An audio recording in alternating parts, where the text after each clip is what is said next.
Deep runs Jamel Howard, 804 Varsity Player of the Week, 13 carries, 166 yards, 3 touchdowns against J.R. Tucker. Does that sound right? Yes, sir. Walk me through that game and your favorite of the 3 touchdown runs and why. Honestly, going into the game, me and my teammates were just thinking, we got to snap the losing streak. It's been too many close games, and we just kind of got fed up with it. I think the first touchdown was my favorite. That's my longest run of the season.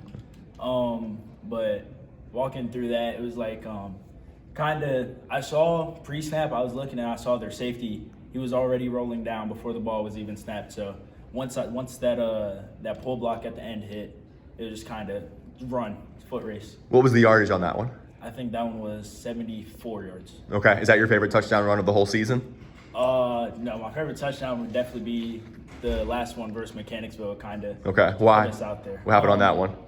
I think that one was it kind of showed what I worked through the offseason. I made some good cuts to get through the first and second levels. And then once I got to the outside, it was kind of just my teammates put in the effort to get down there and block the extra men that were coming from across the field. And stuff like that is always just good to see everybody's putting in effort. Tell me about the big guys up front. You've already mentioned them a little bit, but who are those blockers that have been key for you and opening lanes for you this season? Oh, man, the whole line. We got Daryl Smith, Nemi, Quinn, Jackson Balstain, Ryan Dillman when he was playing, and Ben Arroyo. I mean, they're all great guys. I love them. We go over, run stuff a lot. They always put in their best foot forward. So, I try not to get on them too much, especially if they're putting in the effort. That's I can't get mad at them if they're doing that, but they're great. You mentioned the off-season work. Talk a little bit about the personal development for you going into this season, what you were working on, and how you feel like it's paid off this year. In the offseason, I was working with former Virginia Tech receiver Tink Boyd. Okay. So mostly what he wanted me to focus on this offseason, which I also agreed with, was definitely footwork, because that was something I was lacking in a little bit, but also just basic running back skills, because I started playing running back at a later age than most people did. So we tried to focus on really pounding the fundamentals in me, because the natural talent for the position's been there, but the fundamentals can always be strengthened. At what point did you pick up running back? The 7th grade. The rest of my life I was playing either tight end or offensive tackle. Anyone you kind of model your game after at the NFL level? Favorite running back to watch? Favorite one to watch, Ashton Genty right now. Just explosive, and he's really crafty. He's about the same height as me, so he's kind of somebody I can look at and be like, all right, I can do this. You mentioned it, man. Y'all played some really close games against some good teams in that stretch of a few games there. Glen Allen, Freeman, TJ, right? What were the things that you guys talked about after those games? If we just correct this and that, then we come out on the winning side that y'all are focusing on going into this last game of the regular season? Going into this last game, we've definitely talked about minimalizing penalties and turning the ball over. I think I've had two fumbles this season, but stuff like that can kill a game no matter when you fumble. You can be up 3 touchdowns, you fumble, and then all of a sudden they score and it's a 2-score game. So definitely penalties and fumbles. Emotions around senior night tonight, what's going through your mind as you get ready to take that field for the last time? Well, I'm a junior, but you're not? Okay. You got another year. Okay. Yes, sir. But my teammates that I'm playing with now, those have been the guys we kind of realized that this would be the group if we're going to do something special in the area for football. Is going to be us, because we've all been together since middle school, and the talent for our team's always been there. So this is kind of a test to see if those last 4 or so years that we've spent together really cultivated what we imagined it would.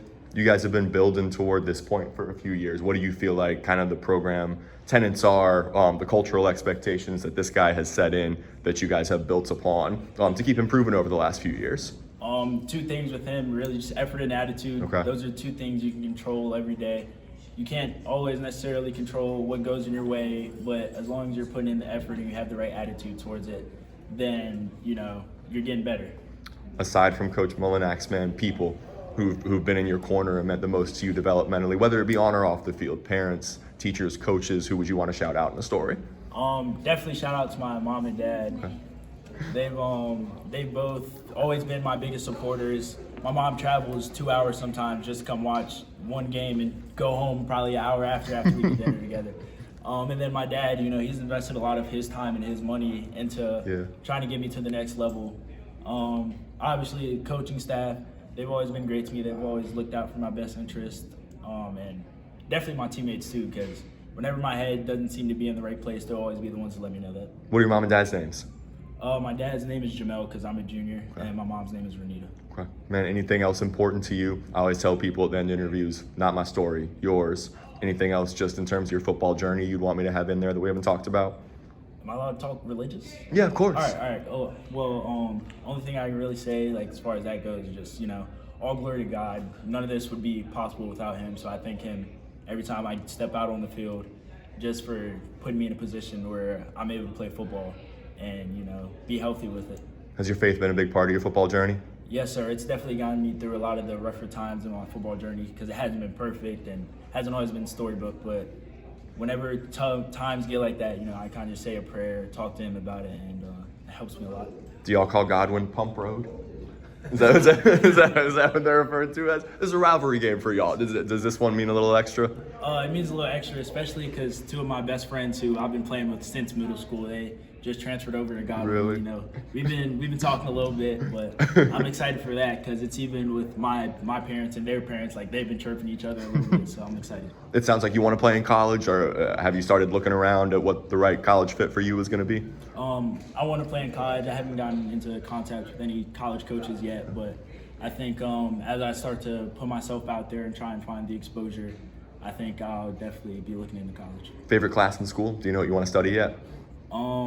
I want to say either business because I've been taking business courses since I was in 6th grade during COVID. Okay. So probably that, yeah.